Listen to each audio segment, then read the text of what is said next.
प्रफुल्ल चंद्र राय, जगदीश चंद्र बसु, मेघनाथ साहा और बीरबल साहनी, ये ऐसे वैज्ञानिक थे जिन्होंने बहुत ख्याति अर्जित की, यानी जो कि बहुत प्रसिद्ध हुए।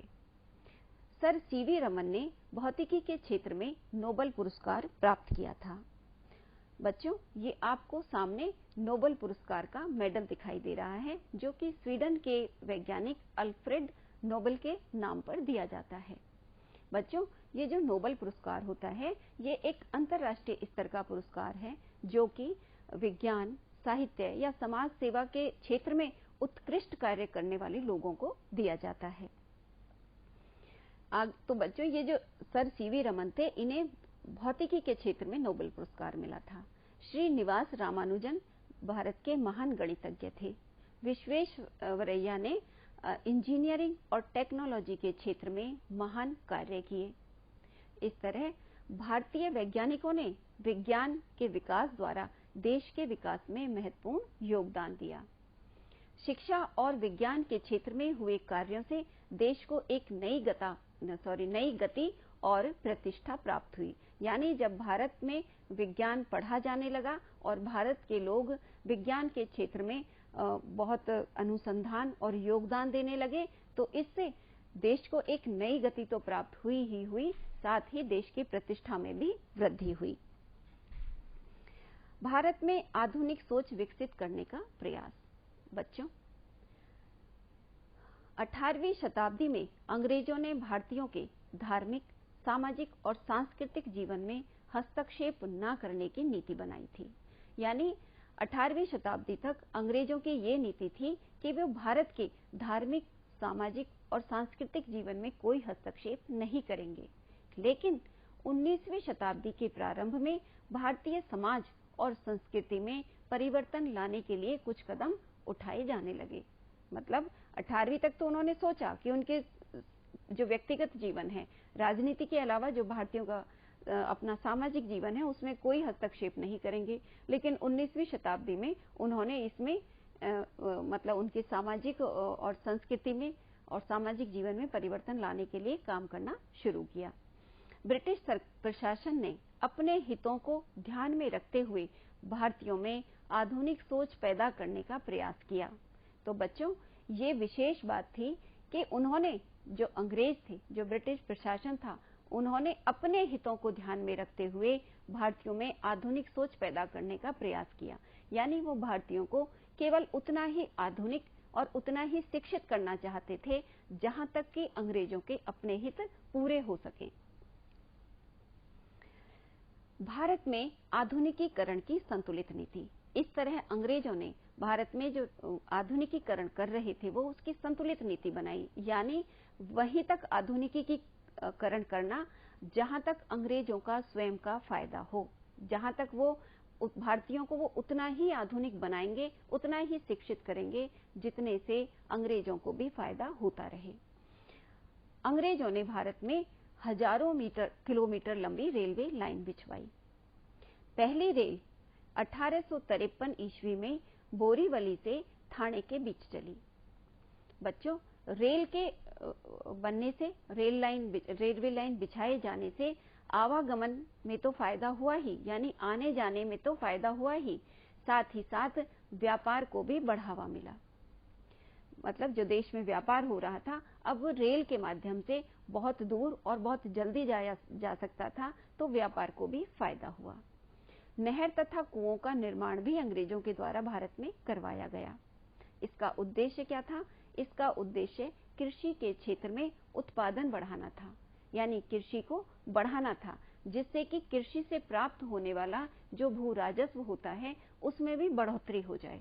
इसलिए नहर और कुओं का भी निर्माण करवाया।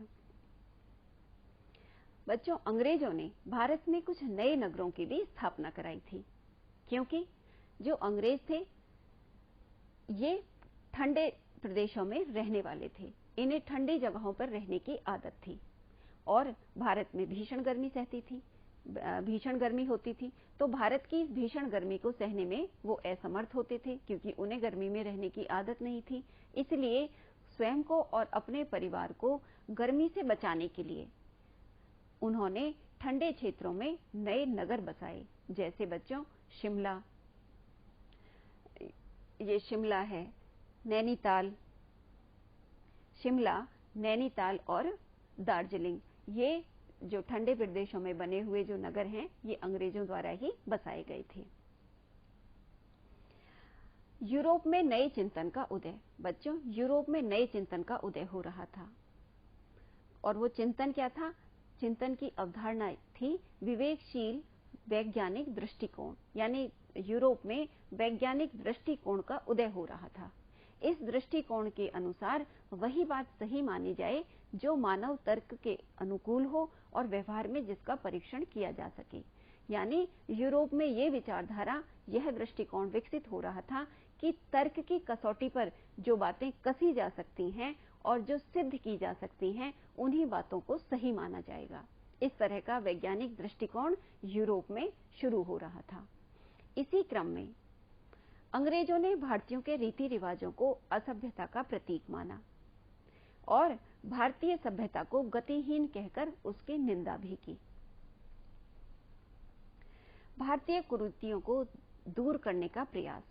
बच्चों, उस समय हमारे समाज में अनेक कुरीतियां भी फैली हुई थी, जैसे सती प्रथा, बाल विवाह, विधवा विवाह न होना, विधवा विवाह पर रोक होना, जाति प्रथा और छुआछूत, भेदभाव, तमाम तरह की जो कुरीतियां भारतीय समाज में फैली हुई थी।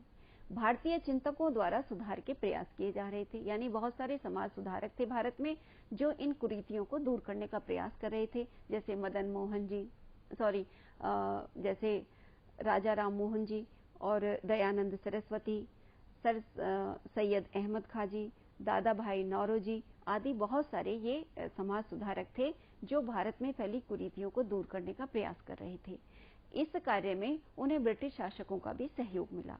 जैसे बच्चों, राजा राममोहन द्वारा जब सती प्रथा को दूर करने का प्रयास किया जा रहा था, तो लॉर्ड बेंटिंक ने सती प्रथा पर कानून बना दिया था, सती प्रथा रोकने के लिए कानून बना दिया था। तो इस तरह भारतीय कुरीतियों को दूर करने के लिए भारतीय समाज सुधारक प्रयास कर रहे थे और ब्रिटिश प्रशासक उनका सहयोग कर रहे थे।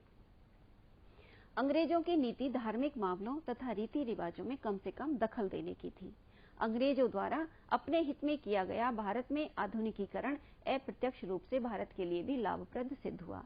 यानी अंग्रेजों ने भारत में आधुनिकीकरण अपने हित के लिए किया था कि उन्हें शिक्षित भारतीय मिले जो अंग्रेजी जानते हो, जिससे उनके विचारों के आदान प्रदान हो सके और वो अंग्रेजों को फॉलो कर सके, उनका अनुसरण कर सके। लेकिन इस आधुनिकीकरण का भारत को भी बहुत अधिक लाभ मिला। भारतीयों में नई दुनिया की ललक और जिज्ञासा पैदा हुई। पढ़े लिखे भारतीय समाज की बुराइयों को दूर करने के लिए एकजुट हो गए। नई सोच और विकसित ज्ञान का समाज में प्रसार हुआ।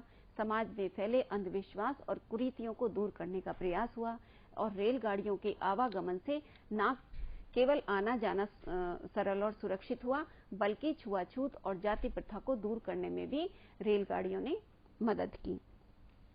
बच्चों, आप यह भी जानिए कि 1835 ईस्वी में अंग्रेजी भाषा भारतीय प्रशासन की सरकारी भाषा बनी। शिक्षा के प्रसार हेतु 1904 ईस्वी में भारतीय विश्वविद्यालय अधिनियम पारित हुआ। आज भी भारत में कई जगह कुछ ऐसे मोहल्ले हैं जो अंग्रेजी प्रशासकों के नाम पर हैं, जैसे रॉबर्ट्सगंज, एलनगंज, जॉर्ज टाउन आदि।